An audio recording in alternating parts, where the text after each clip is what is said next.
Hi, everyone. Welcome to ESOP Radio. I'm Trevor Gilmore, CEO of Menke, and I'm your host today. This is a great one. We're talking with the leaders of CCI Systems about their broadband business and how they've used employee ownership to power tremendous growth for over 40 years. Since their first ESOP deal in 1985, we have witnessed them grow to over 1,000 employees, acquiring companies along the way, and witnessed their value increase on average 10% a year since 1985. It's incredible. I'm joined today by Troy Nichols, the current CEO, and John Jamar, the recently retired CEO. Welcome, Troy and John. Thanks for joining us. Thanks, Trevor. Great to be here. And John, congrats on your well-earned retirement. Let's go ahead and dive in. Troy, can you give our listeners the 60-second overview of CCI today? Yeah, happy to, Trevor. Thanks. It's been quite the evolution over the past, 50 years, I'll tell you. But today, we refer to ourselves as a network integration partner, delivering innovative end-to-end critical infrastructure solutions for network owners, operators, and utilities throughout the United States. Really, we design, connect, and implement critical infrastructure across a variety of network topologies in a number of different industries. So our heritage is in the wireline industry, started providing services to cable companies with their HFC networks, hybrid fiber coax. We specialized in companies that deliver fiber to the home, but have broadened since then. And we do a lot of work with companies who deliver fiber to business, and including in the metropolitan areas and long haul municipalities and tribes. We're kind of experts in that whole area. Since then, we've evolved into providing design, engineering design, site selection, easements, construction management in the wireless sector. We provide services in the energy segment as well, do a ton of work in the data center segment, and we provide services through our GuideStar division to the enterprise segment as well as a managed services provider. So we've evolved a great deal over the course of the last 50 years, and that's kind of where we're at today. We do a fair amount of things for a fair amount of different industries. Yeah, so I described you all as a broadband provider, but I mean, the scope here is much broader than that. Much greater. And, you also mentioned acquisitions. I know we're going to talk about that a little bit later in the podcast today, which is great, but we've also had some divestitures. We've had some businesses that we've had the opportunity to grow up and make them very successful and sell them off as well as acquiring new ones. But, really all about, designing and implementing those infrastructure solutions today. And it is much, much more than broadband. CCI became employee owned back in 1985. So over 40 years ago now. It's 2026 when we're recording this. Troy, can you talk to just high level what originally drove that decision? What sparked that curiosity? Yeah, boy. And this is one I really wanted to have John answer for us. Thanks for the question, Trevor. Our original founders got into business together as partners back in the mid-50s, and they were pioneers in what was the cable television industry, which evolved into the broadband industry that we're working in today. They had many different businesses. Most were operating networks, and cable constructors at the time, before it was renamed to CCI Systems, was the engineering and construction component of their activities. As they looked at the exit of their careers, they sold the asset-based businesses, and CCI Systems as a services business was something they wanted to preserve as a namesake and part of their legacy. And they thought that an ESOP was a great way to put it in the hands of the employees. It's primarily a services-based business.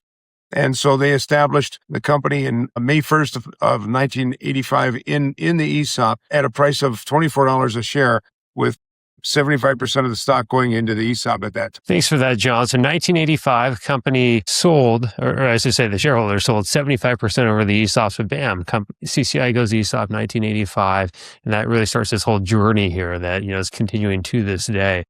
And Troy, what has employee ownership meant to the long-term durability of CCI? Yeah, it's meant everything to our company and our ability to be successful over such a long period of time. And, the ebbs and flows of the businesses that we've been into and out of.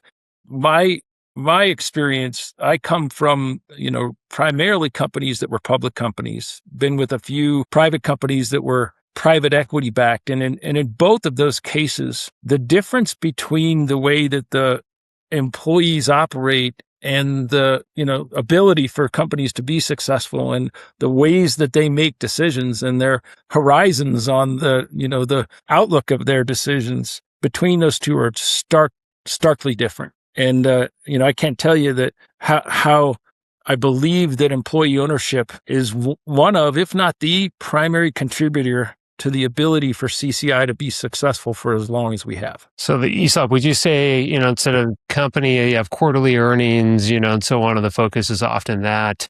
Private equity, usually you want to flip the company every 5-7 years, whatever the hold period is. ESOP can be indefinite, right? In this case, we're talking about CCI being an ESOP since 1985. So do you view the long-term focus differently than those other two ownership forms?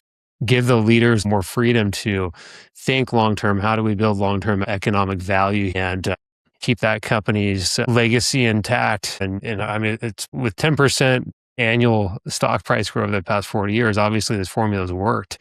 But Troy, since you've came from these other backgrounds, do you want to compare and contrasting the focus at other ownership forms, public, private equity versus these? Yeah, you got it, Trevor. That's the primary driver that I've experienced is the ability to make the right decision for the business, whether that's short-term or long-term, for the right reasons and ultimately for the long-term growth and stability of the company. And it's also because we're doing that for the benefit of our employee owners, as opposed to the benefit for, casual investors in your business or the stock price and what it's going to do on a quarterly basis. Or you're right, a private equity owner, which may have, significantly different ambitions for the company, either short-term or long-term. So it does just put your decision-making in a whole different category. And in my opinion, it enables you to make, again, that right decision, for the business, for the health of the business, for our employee owners. That's the beautiful thing about being an ESOP. And if I could add to that answer, Trevor and Troy, we probably did a pretty good job, I hate to say it that way, but of communicating to employees what ownership was all about and to integrate that into an intentional culture so that people started understanding, hey, this really is something that we can impact and that is long sustaining, and that kind of understanding helped kind of bring about employee empowerment, because it was clear what criteria we used to make our decisions deep into the organization. And it enabled development of new leaders from within. And it also enabled us to grow and expand because of the kind of control over this, how we treat each other and how we treat our customers broadly into the organization. How do you educate employees so they understand the value that you all are creating? It seems like a no-brainer when you just look at the raw data. So a prospective employee or even an existing one,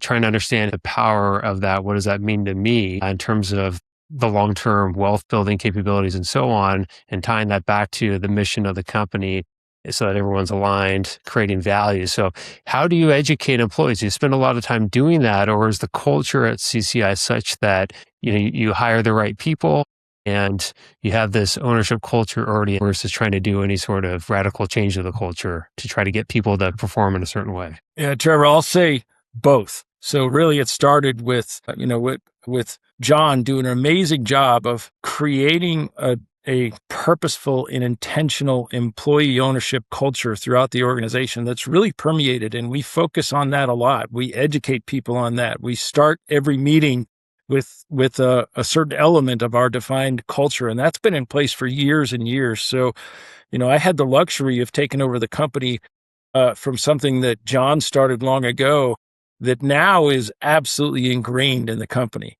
We also purposely put it into our hiring packages and make sure that new employees that are joining the company know it's a differentiator for us. And it's one of the things that we use to recruit, top level people to the organization. So definitely educating folks on the ESOP structure, what it means to them, both now and long term is something that we do regularly. We share our results on a couple of times a quarter. And every time we share our results, it's always in the context of what it means to them as an employee owner. So you're sharing financials, maybe some key operating metrics ongoing. And so in real time, all the employees at CCI get to see, hey, how are we doing? And what does this mean actually at the individual level? It creates a engaged culture, because once people start understanding the numbers, then they understand how their individual actions contribute to that. That's exactly right. Very transparent on how we're doing, what we need to do, what we're striving to achieve, and how each individual can make day-to-day decisions and impact that. Exactly right. If I could add, we also, the thing that enabled is that we, as many companies do, wrote down what our values were, and we did it in a group. At the time, about a little over 20 of our people were all involved in that. And then we went through a long, thoughtful session on what the habits were that brought those values to life every day, on how we treated each other, how we treated our customers, and how we made decisions, what we championed and valued, and what we didn't tolerate. And that became a body of information with a small briefing, if you will, a sentence or paragraph on each of those habits as to what they look like, why we share information, why we serve our customers and each other first. There was a sense of selflessness that was developed. And then we not only brought that top of mind to employees, but we brought that into our hiring environment. And so recruiters asked open-ended questions about those. And we ended up getting a lot more alignment with candidates from a values sharing standpoint. And I think it became natural for people to look at how to help out their neighbor and how to help out our customer. And then what our ESOP communications committee did early on was looked at two primary objectives. Number one was explaining to employees, especially newer employees, how the ESOP worked and how it generated, increasing earnings capacity, reducing the risk profile of the company, and improving our usage of capital, increased the overall value of ownership, something that they were now a part of. And then the second thing that it did was it said, okay, let's look at your particular role, and here's how you can contribute, and those around you contribute, and how you can help them.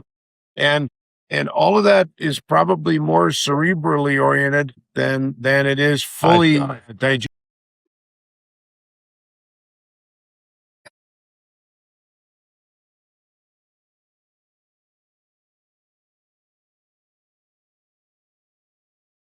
But once they received enough ESOP certificates and saw the contribution building up and the value per share building, it really became clear that, wow, I have an impact and I have a duty to those around me. So that's kind of, I think, how that whole cycle came to be that Troy so accurately described. The culture is intentional. And anytime we talk to businesses exploring ESOP, the culture is going to make or break it. You have to have a strong culture.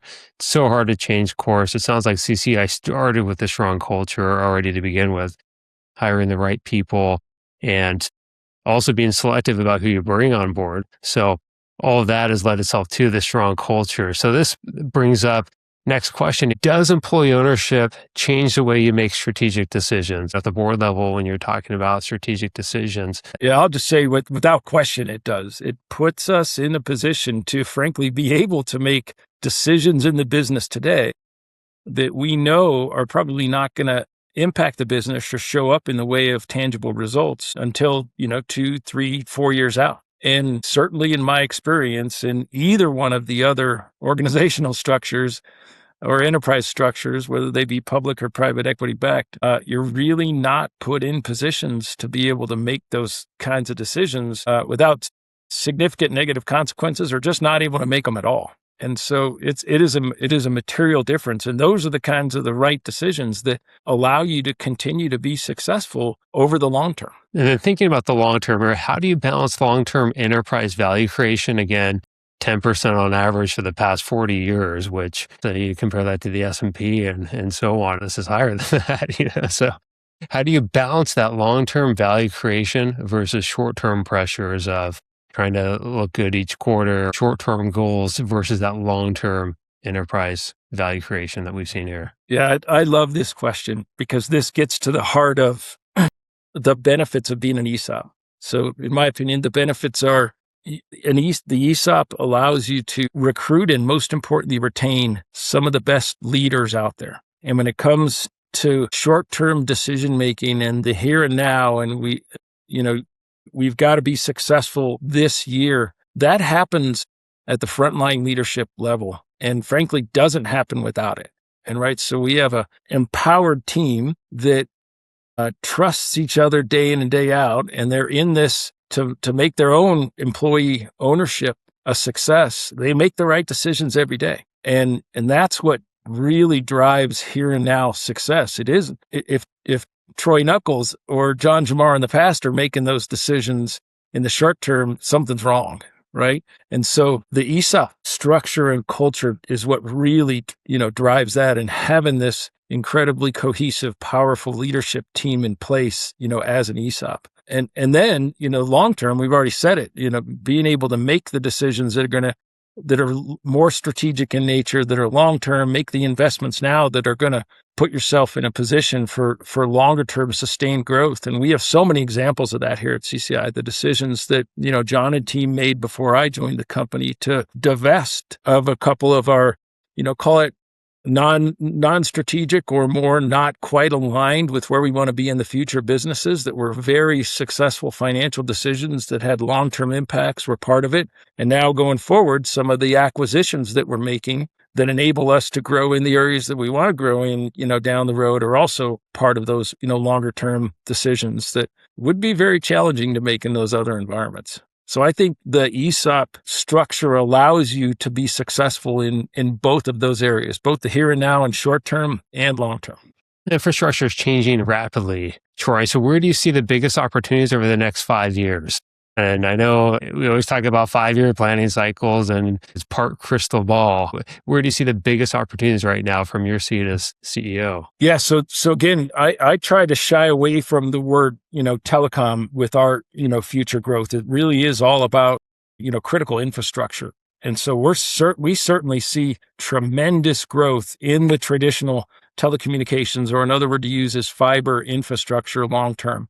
There are some, major trends out there that are driving that. And, I would call it, AI and all of the, data center needs around AI and the immense amount of fiber needs that AI is driving, both in terms of how a consumer would, in terms of what they need in terms of bandwidth, as well as the AI, providers, the hyperscalers, if you will, the social media providers, they need a tremendous amount of capacity as well. So there's going to be continued growth in the telecommunications fiber segment for a long time to come. Wireless as well, there's no end in sight to the growth and opportunity and the consumption of wireless networks. And again, AI is probably one of the drivers there. But as the world goes wireless, I had a individual that I worked for a long time ago that used this as a phrase for wireless. Wireless is just a little less wired. So there's always wired infrastructure associated with wireless. And the good news is we do both, right? When it comes to, designing and implementing both wireline and wireless networks.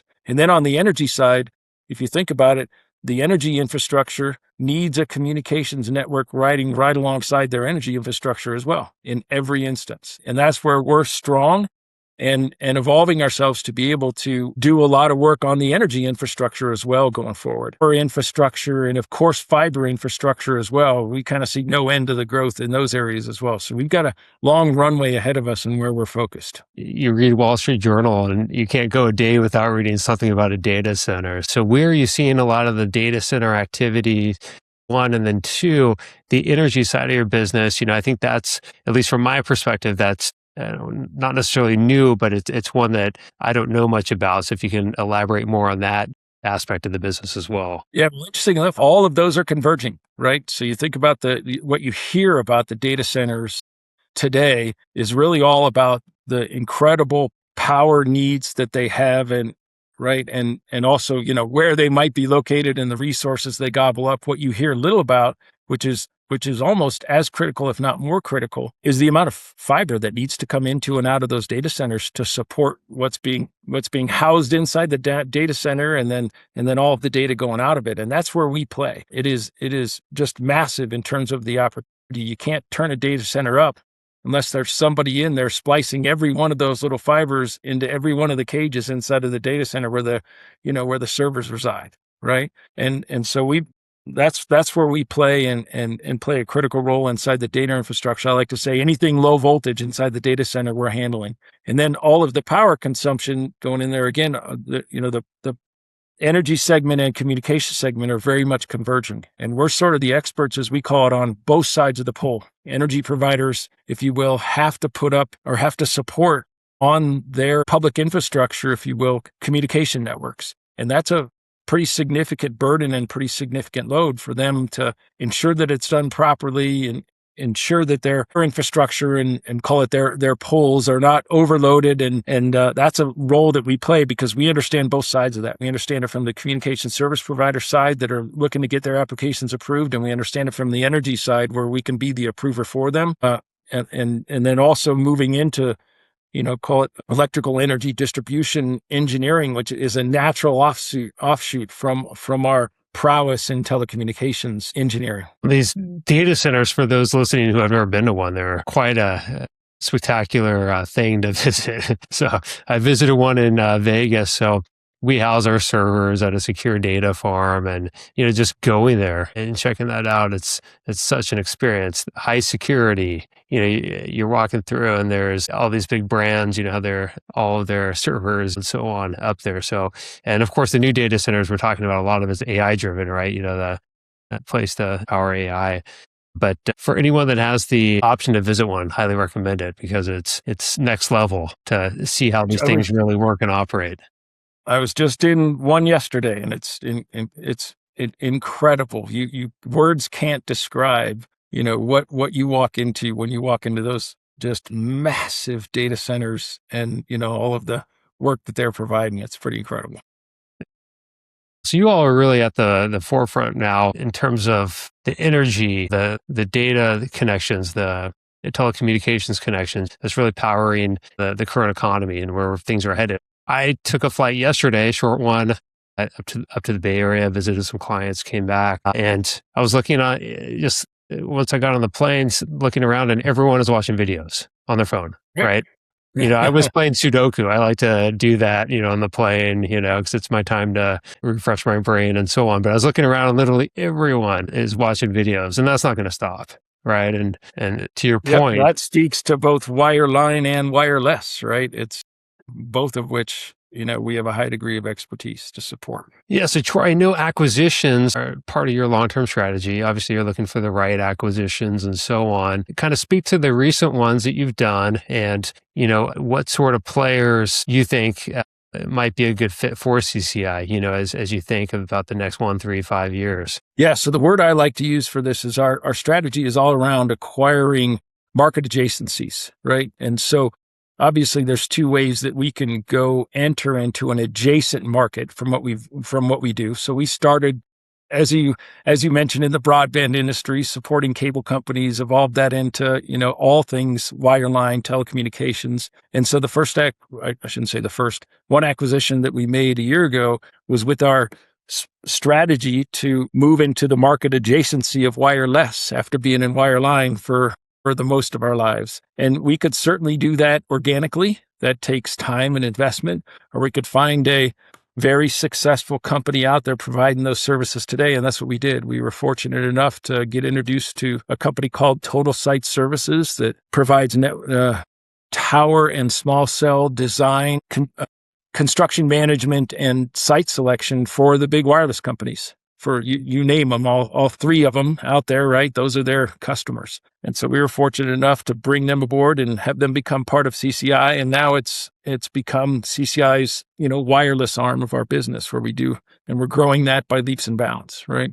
So that was a good market adjacency. The next one that we had is kind of interesting. So when you start looking at some of the subcontractor relationships that our wireless team uses to perform the work that they do, one of the areas that is another market adjacency for us is land surveys. And so we would hire a company to come in and do the land survey work while we're out there selecting the appropriate site for a big tower and making sure the tower is going to go in the right place and that, that we've got everything staked and ready to go, build the tower, if you will. Well, we decided that land surveys was a significant market adjacent opportunity for us. And we actually ended up acquiring that subcontractor that our wireless company used. So we brought aboard a company just 30 days ago called Leighton Surveys, based in Salt Lake City, Utah. And they're a regional land surveyor, both in the enterprise segment and the telecommunications segment. And we have the opportunity to quite simply grow them nationally and allow them to do what they do really, really well and delight their customers rather than regionally, nationally, and including expanding the areas that they operate in. So those are the two recent ones. And again, it's the whole market adjacency area that we're going to continue to look for other acquisitions to bring more capabilities aboard to CCI going forward. And which markets are you looking at? So you said Salt Lake City.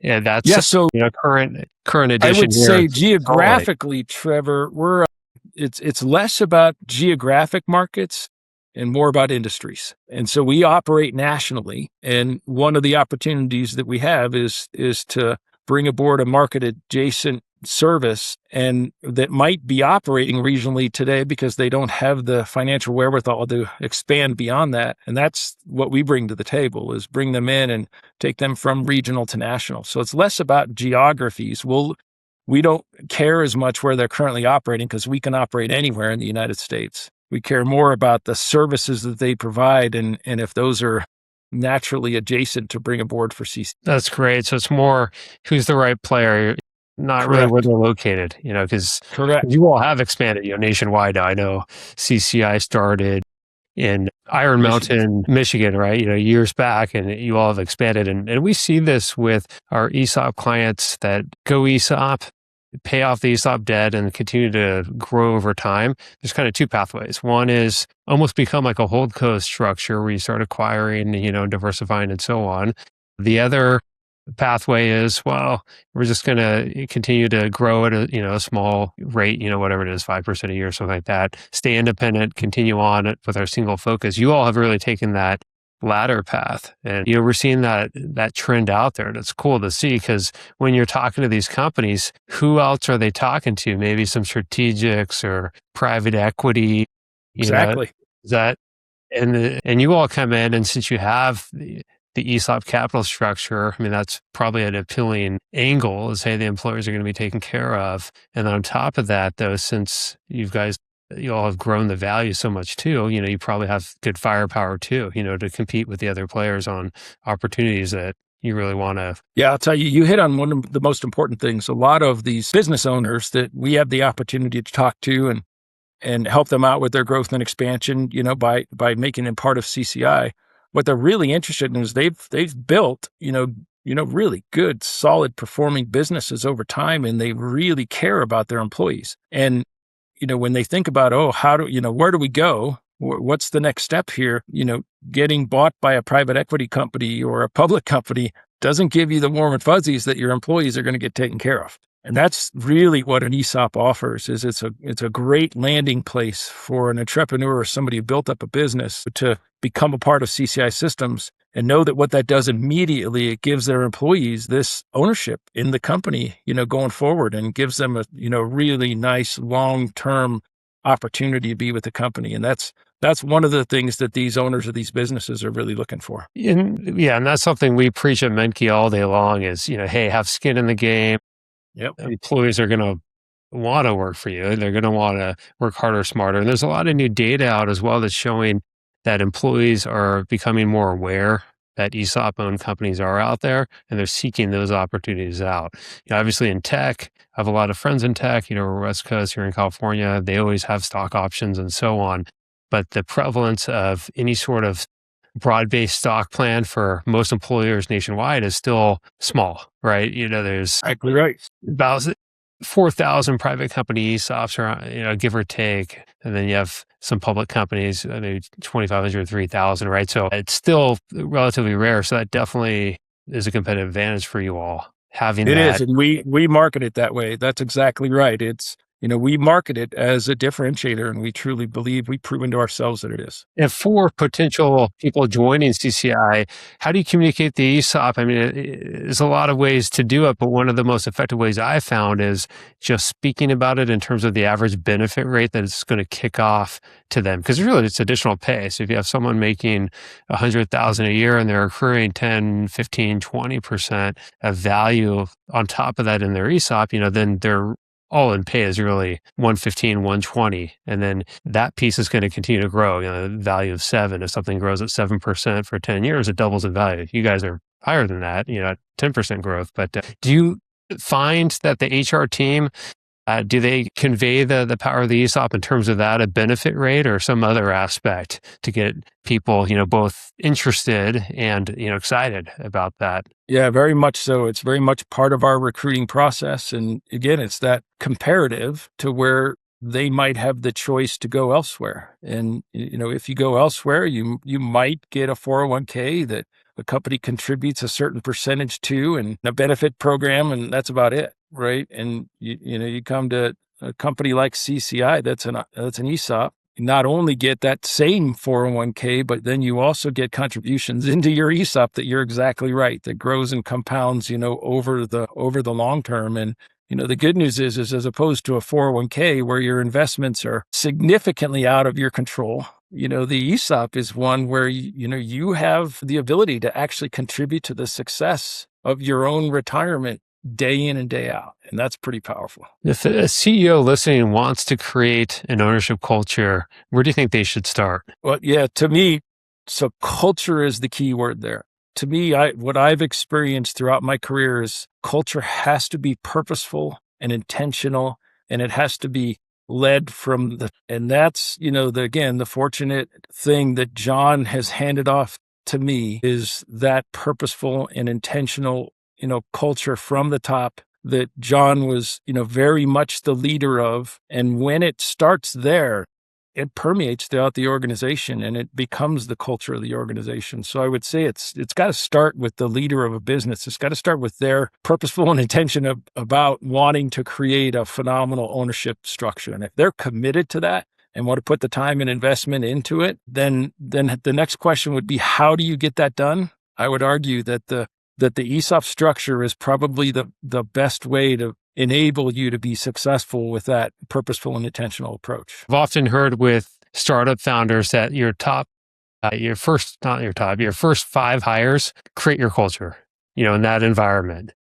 Mm-hmm. And as you just said, Troy, it's tone at the top, right? So the leaders create the culture. And it's so hard to change culture at the end of the day. And I know CCI, from my perspective, has had a strong culture this entire time. And that has really led to this long-term success that we're seeing today, the growth, the awesome ESOP account balances. I know employees stick around at CCI as well. It's led to high retention, which lowers your business costs, because you're not having to always search and fill key roles. No question. Our turnover is low, retention rate is very high, employee engagement is very high, and that is, all due to that culture that's been inside the organization, forever. And I would also argue that, while it's harder, it's not impossible to change a culture. And, but if you're going to change a culture, man, it does take a lot of effort, a lot of purpose and intention, and you're going to need a mechanism, something that's dramatically different in order to do that. And again, becoming an ESOP might be a mechanism to help make that change if that's what you're setting out to do. And Troy, have you worked for an ESOP company in the past? I know you mentioned public companies, private equities. So you coming in as CEO at CCI, what was your first thought when you learned about this ESOP structure, when you were interviewing with the board, going through, hey, is this going to be the next home for you, to lead the company? So what was your initial thoughts there?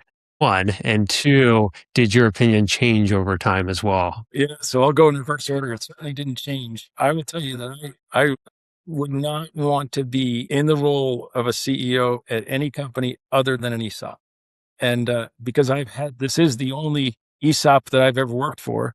It is going to be the last company that I work for. And the difference is stark. And I noticed it from day one. the culture inside the organization, the way people work with each other and care for each other, and as a result, care for our customers, and the customer experience that we provide is second to none. It doesn't exist in the public or private equity world, and so I noticed it. In answer to your question, Trevor, I noticed that difference day one, and I'm just incredibly honored to have the opportunity to be leading a ESOP company after it's been so masterfully orchestrated by John, and continue to succeed here and grow this company going forward. But I wouldn't want to work anywhere else. I really wouldn't. And I won't. That's great. And with the high retention rates we see at CCI, at the end of the day, I fully expect to see you, Troy, be a happy retired CEO, whatever the time is